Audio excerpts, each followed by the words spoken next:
nasionalisme menjadi persoalan yang hangat dibicarakan.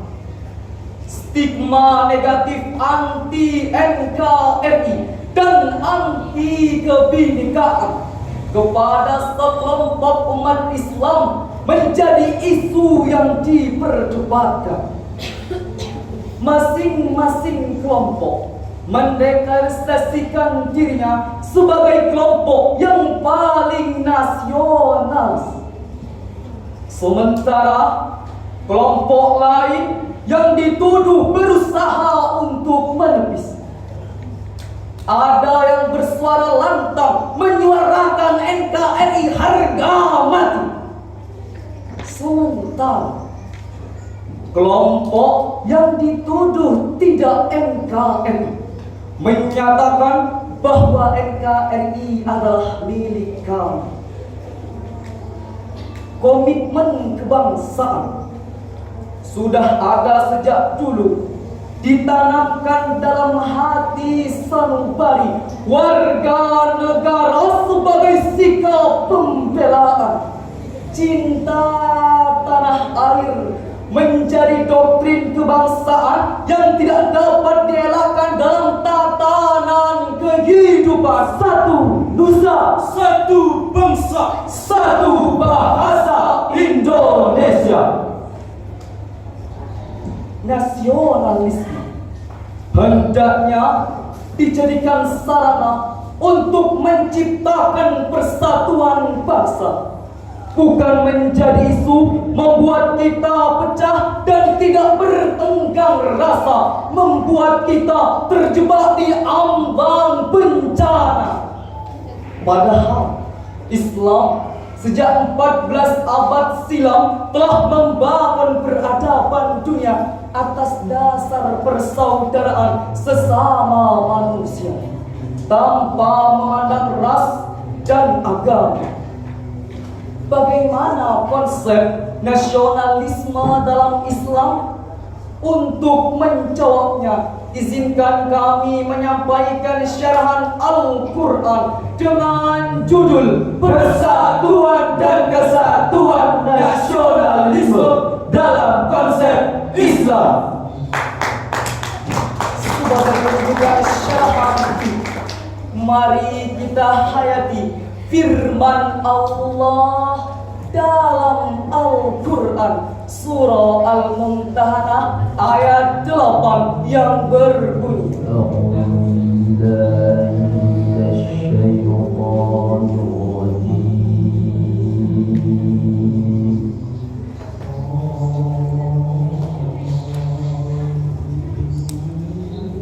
Bismillahirrahmanirrahim.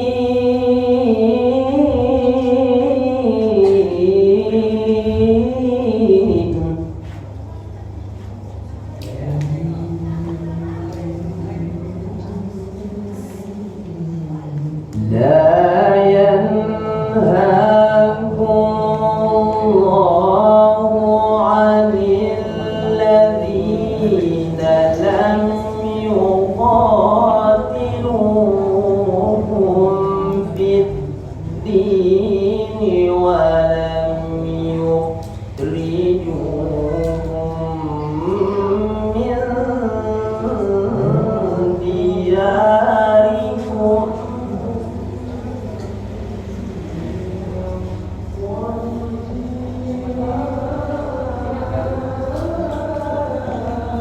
أن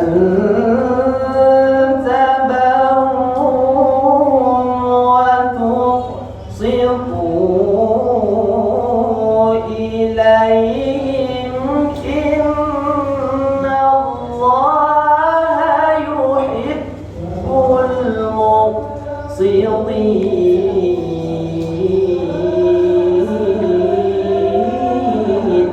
aku berlindung kepada Allah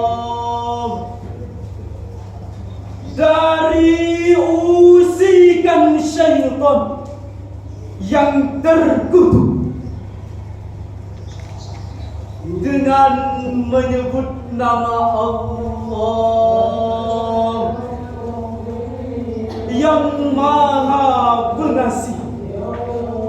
lagi Maha Penyayang. Allah tidak melarang kamu untuk berbuat baik dan berlaku adil terhadap orang-orang yang tidak memerangimu dalam urusan agama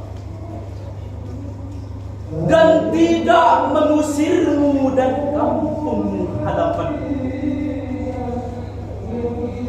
Sesungguhnya Allah mencintai orang-orang yang berlaku adil. Majelis hakim yang terhormat, hadirin wal hadirat yang diberi rahmat, Profesor Dr. Wahba Az-Zuhairi menjelaskan bahwa kalimat la yanhakumullah bermakna Allah memberi toleransi atau keringanan untuk berinteraksi kepada kaum kafirin yang tidak memerangi kaum mukmin, tidak mengusir dari kampung-kampung mereka, dan tidak memerangi kalian dalam urusan agama. Demikian yang tertuang dalam tafsir Al-Rasyid juz 3 halaman 630 sampai 633. Sedangkan menurut Abu Ja'far At-Tabari dalam tafsir At-Tabari bab 8 halaman juz 23 halaman 321 sampai 322 menjelaskan bahwa kalimat anta berruhum wa tuqsitu ilaihim bermakna perintah untuk berlaku adil dan berbuat baik kepada semua orang kafir kapanpun dan dimanapun selama mereka berlaku santun. Majelis hakim yang arif dan bijaksana, hadirin wal hadirat yang berbahagia, nasionalisme adalah suatu sikap kebangsaan yang tumbuh karena adanya persamaan etnis yang berlainan, wilayah yang berkaitan, atau pengalaman sejarah yang sejalan, serta kepentingan untuk hidup bersama dalam satu negara kesatuan sebagai bangsa yang merdeka atas dasar kebersamaan dan persaudaraan. Nasionalisme dijadikan sebagai wadah untuk meningkatkan ketahanan di suatu bangsa secara bersama-sama mewujudkan masyarakat adil, makmur, dan sejahtera yang terpendam dalam asa dan cita-cita.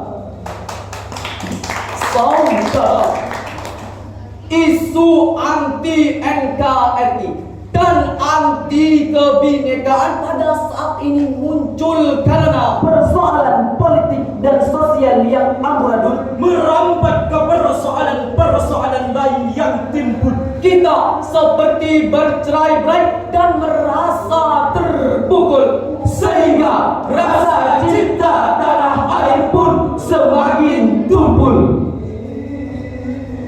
Padahal sebuah ungkapan bijak menjelaskan hubbul watan minal iman, cinta tanah air adalah sebagian dari iman, seperti yang tercatat dalam sebuah syair yang berbunyi ya lal watan ya lal watan ya lal watan hubbul watan minal iman wa la takun minal hirman inhadu ahlal watan. Pusaka hati wahai tanah airku, cintamu dan imanku, jangan halangkan nasibmu, bangkitlah bangsaku.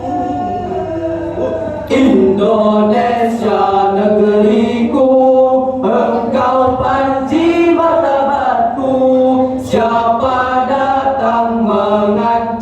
kamu kan binasa di bawah durimu. Siapa datang mengancammu kan binasa di bawah durimu. Inilah hati yang kita jadikan acuan dalam membangun Indonesia yang maju dan berperadaban. Bukan tuduhan anti NKRI dan anti kebinekaan yang dikobarkan. Mereka terjebak dalam saling tuduh dan bermusuhan, sehingga setiap pihak merasa berada dalam kebenaran. Untuk meraih kemuliaan, mari kita dengarkan lantunan ayat suci Al-Quran Surah Al-Hujurat ayat 13 yang berbunyi, Ya ayyuhan nasu inna khalaqnakum min dzakarin wa untha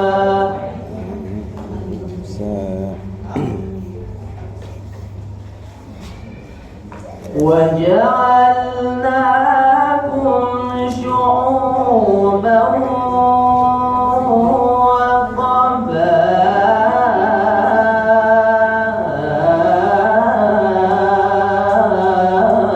وقبائل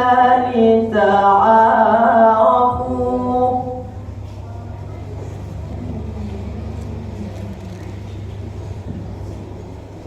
إن أكرمكم عند الله أتقاكم إن الله عليم خبير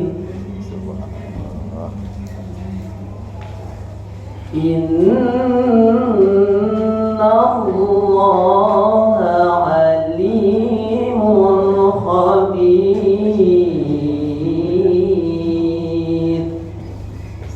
صدق الله العظيم. hai manusia, sesungguhnya kami menciptakan kamu dari seorang laki-laki dan seorang perempuan, dan menjadikan kamu berbangsa-bangsa dan bersuku-suku agar kamu saling kenal mengenal. Sesungguhnya orang yang paling mulia di antara kamu di sisi Allah ialah orang yang paling takwa di antara kamu. Sesungguhnya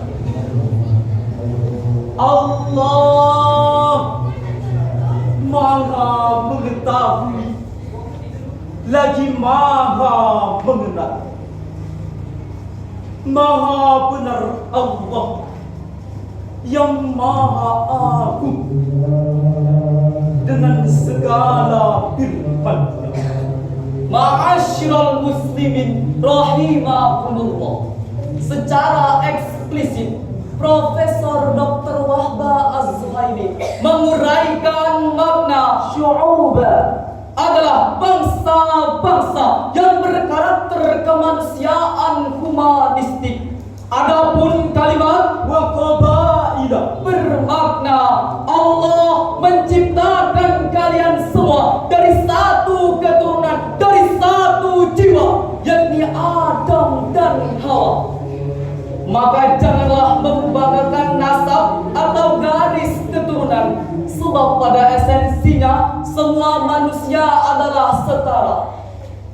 Struktur sosial yang demikian unik ini tak lain adalah mahakarya Allah yang fungsinya lil musyarakati baina itsnaini fa aktsar.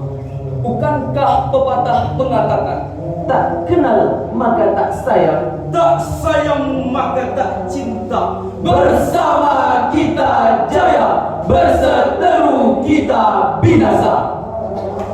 Demikian syarahan kami. Perkenankan maaf, mohon diberi.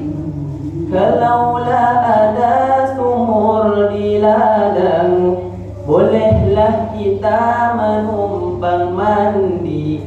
Kalaulah ada umur yang panjang, bolehlah kita berjumpa lagi. Ila liqa, ila liqa, ila liqa, ila liqa, ila liqa, ila liqa, ila liqa, ila liqa. Assalamualaikum warahmatullahi wabarakatuh. Waalaikumsalam warahmatullahi